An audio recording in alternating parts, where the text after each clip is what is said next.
তো প্রিয় দর্শক, তো আবারও আজকে এই জালি দিয়ে চিংড়ি মাছ ধরতে চলে আসলাম। আসলে বর্ষাকাল চলে যাচ্ছে, তাই এই লোভটা সামলাতে পারলাম না। নতুন জালি বানিয়ে চলে আসলাম আমাদের বাড়ির উত্তর পাশে। তো এখানে প্রজেক্ট অনেক নানা ধরনের মাছ চাষ করা হয় এখানে। তারপর আমি চিংড়ি মাছ ধরতে আসছি, যেহেতু এখানে এই মাছের খামার, তাই এখানে প্রচুর চিংড়ি মাছ পাওয়ার সম্ভাবনা আছে। আজকে খুব আশা নিয়ে আসছি চিংড়ি মাছ ধরার জন্য। তো আমার বিশ্বাস, তো আজকে ভালো পরিমাণ চিংড়ি মাছ পাবো। তো আপনারা ধৈর্য সহকারে দেখবেন। আসলে গ্রামের আমরা যারা বসবাস করি, তারা এই প্রকৃতির সাথে আমরা মিলেমিশে সখ্য গড়ে তুলি। আসলে মাছ ধরাটা গ্রামের মানুষের রক্তের সাথে মিশে গেছে। যখনই সময় পায় তখন প্রায় মানুষই কেউ জালি দিয়ে, কেউ বড়শি দিয়ে, খরা জাল দিয়ে, ম্যাজিক জাল দিয়ে বিভিন্ন উপায়ে মাছ ধরে থাকে। তো আমি তো গ্রামের মানুষ, তাই গ্রামে মাছ ধরতে খুব ভালোবাসি।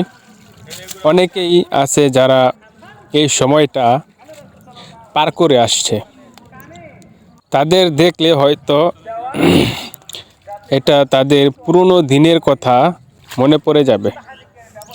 তো আমি প্রথম খেপটা দিয়েছিলাম, সেখানে চিংড়ি মাছ ওঠে নাই। তো এই দেখি এই ধামের মধ্যে দিয়ে কীরকম মাছ ওঠে। তো দেখুন বন্ধুরা, চিংড়ি মাছ কিন্তু মোটামুটি এটার মধ্যে ভালোই উঠছে, এটা আমি লক্ষ্য করতেছি, খুব ভালো উঠছে।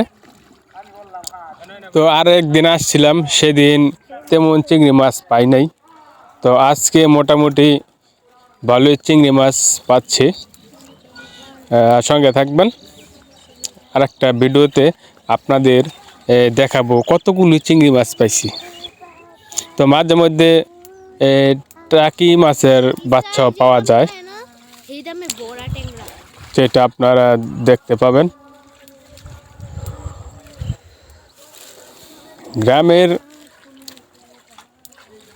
এই মাছ ধরাটা খুবই নেশায় পরিণত হয়েছে। আমি প্রতি বছরই এই মাছ ধরে থাকি, এই চিংড়ি মাছ কম বেশি। গত বছর অনেক মাছ পাইছিলাম চিংড়ি মাছ, মনে করেন ফ্রিজে রেখে দিয়েছিলাম।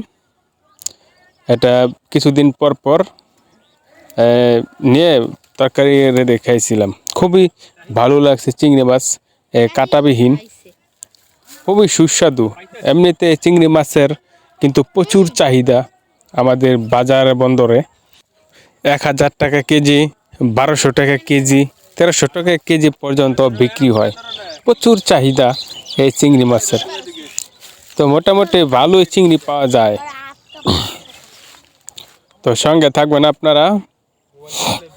আর কারা কারা কে কে এরকম জালি দিয়ে চিংড়ি মাছ ধরছেন, আপনারা কমেন্টে জানান। দেখি আপনারা কেমন, আপনাদের শৈশবকালটা ছিল, মধুর ছিল নাকি ছিল না। কে কে এরকম মুহূর্ত পার করে আসছেন, খুব তাড়াতাড়ি কমেন্টে জানান। আর হ্যাঁ বন্ধুরা, অবশ্যই চ্যানেলটা সাবস্ক্রাইব করে সঙ্গে থাকবেন। ধন্যবাদ।